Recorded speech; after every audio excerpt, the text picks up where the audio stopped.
Hey guys, and welcome back to this channel. In this video I'll be showing you guys how you can make your voice sound like clearer, more professional and stuff like that. Just make the overall audio sounds like it's recorded on a professional microphone. So you do need like the pro feature for this. So this is what my voice sounds like before. 1 2 3 testing 1 2 3.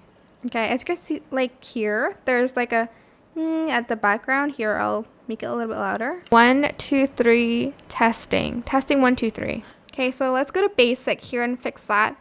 I'm going to go to reduce noise, then I'll add in enhanced voice. This is all pro features, unfortunately, but it does make your sound better, your audio sound better.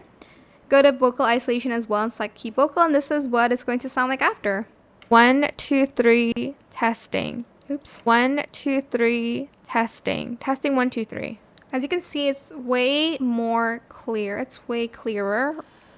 You can also go to voice filters and add in some stuff as well if you'd like to, like this big house maybe. 1 2 3 1 2 3 or 1 2 1 2 3 testing 1 2 3. Maybe not, but you can if you'd like to. I hope this tutorial is helpful for you guys. Don't forget to like, comment, share, and also subscribe to this channel if you haven't done that already. 1 2 3 testing 1 2 3. And if you found this video helpful, please click the thanks button as well. That is it. Thank you so much for watching this video. Bye bye.